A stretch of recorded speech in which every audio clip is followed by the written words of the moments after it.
In the year 1610, famous astronomer, physicist, and engineer Galileo was peering out into the night sky and stumbled upon the planet we now refer to as Mars. He hid his discovery from the public and kept records of this in a secret scroll. Decades later, writer Robert Kirkman found the scroll on a beach and used this new knowledge to craft a minor character's fictional backstory within the Invincible universe, Shapesmith. That's right, today you'll learn the truth that the media won't tell you, but you know who will?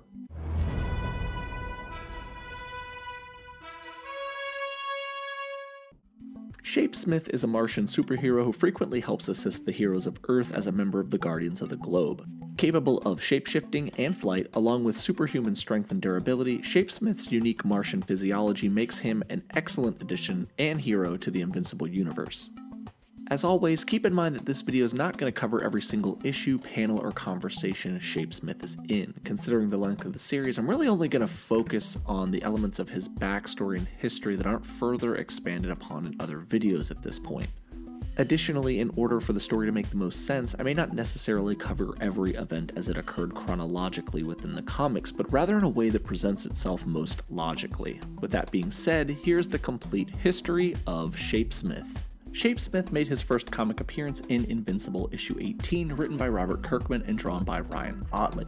After Omni-Man and Mark's very public fight, the general public becomes increasingly concerned with alien attacks. Cecil Stedman decides to send Mark Grayson on a long-distance security mission to, in secret, act as security for a new shuttle going to Mars.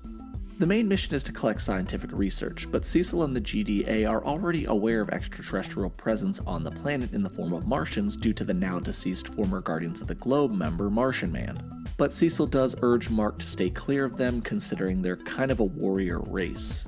The astronauts and Mark arrive, and the team is immediately captured. Mark is granted an audience with the Martian leader, Monarch Prime, and there he learns of a second extraterrestrial race inhabiting Mars, the sequids, which crash-landed on Mars hundreds of years ago and act as a slave race to the Martians. The sequids, as you may or may not know, are a symbiotic species that needs a host in order to generate a functioning consciousness, meaning without a host, they are essentially a bunch of dumb little pink land squids. Mark asks politely to have the astronauts return and learns that they are scheduled to be executed due to the fear that they may be infected by a sequid, which would lead to, well, you'll see what it leads to later in the video. Mark frees the group, and together they flee to the ship and leave Mars. Or so we think. One member of the team, Russ Livingston, is left behind, clearly infected by the sequids. In his place is a second Russ Livingston? What? Upon arriving back on Earth, we find that the Russ that returned with the group is actually a Martian pretending to be him. The Martian basically assumes the life of the actual Russ Livingston, lives in his apartment, goes to his job, gets fired from it, all the normal things. We find out that this Martian was part of a group of other Martians who resented the enslavement of the sequids. The real Russ Livingston at this point was the host of a sequid, which allowed the species to rise up and overthrow their Martian masters back on the planet Mars. And while this was going on, the Martian on Earth decided to become a superhero. In issue 36, the Guardians of the Globe, along with Mark Grayson, are fighting Doc Seismic in a race of magma people from the center of the Earth when they are assisted by a new hero calling himself Shapesmith. Shapesmith transforms into one of the Magma Men and follows them as they flee the battle, capturing Doc Seismic and returning him to custody. A mortal immediately offers him a place on the Guardians of the Globe, which he eagerly accepts, much to Robot's disapproval.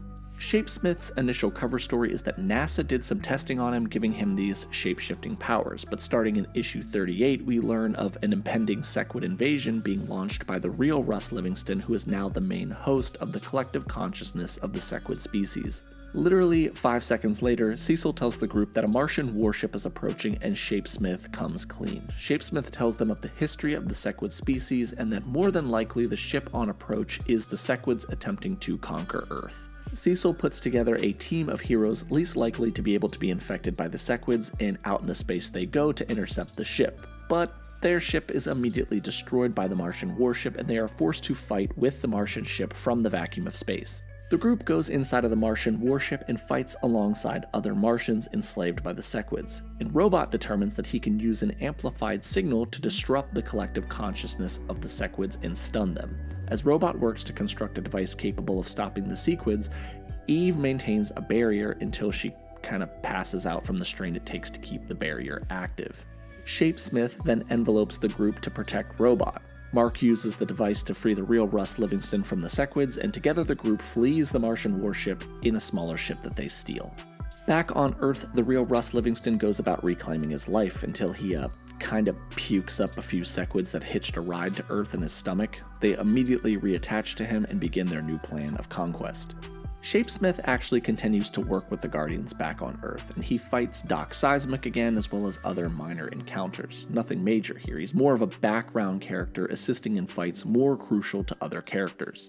In issue 58, we see Shapesmith visit superhero tailor extraordinaire Art Rosenbaum, who helps him design a new costume, but admits that he can't make a costume that shifts with Shapesmith. So Shapesmith just copies the design himself and leaves without paying Art, blissfully unaware of his actual transgression here. Shapesmith next battles a villain named Powerplex, who held a deep grudge against Mark Grayson over the death of his sister, who died in an office building collapse when Omni-Man fought Mark earlier in the series. Shapesmith also fights in the Invincible War, but is only in a few panels as he gets his butt kicked by one of the dimensional Mark Graysons, and he is also around to witness Mark's battle with Conquest. After these events, he attends the funeral of Rexplode, who dies during the Invincible War. However, starting in issue 69, the final sequid invasion of Earth begins at the hands of Russ Livingston again. The sequids battle the Guardians, including Shapesmith. The sequid invasion is contained within a dome to prevent them from continuing their expansion. However, the majority of the Guardians are completely overwhelmed by the sequid forces. Kinda.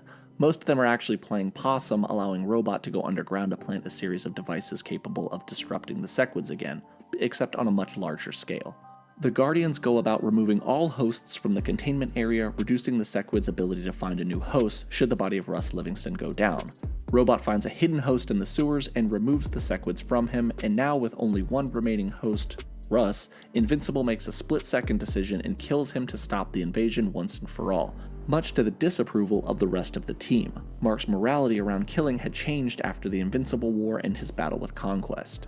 From this point on, Shapesmith appears sparingly here and there, usually acting as comic relief, but without any real substance for most of the remaining series. He fights battles against the Flaxons, Omnipotous, and others, but acts as more of a background character. Some of these events are covered in greater detail in the standalone series Guarding the Globe, but as it goes for the main series of Invincible, they just aren't really that important. Most of these later appearances are covered in greater detail in Robot and Monster Girl's video.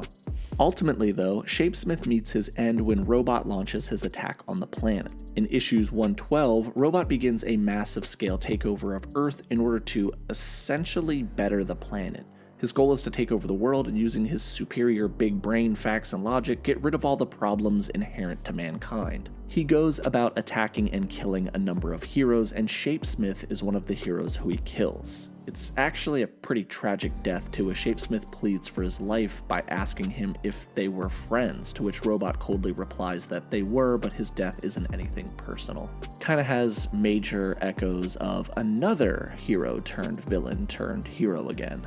And that is the grim and tragic end of Shapesmith. Ultimately, his role within the series was more of a backup character and comic relief. He plays the fish out of water type role, but never really gets a tremendous amount of true character development.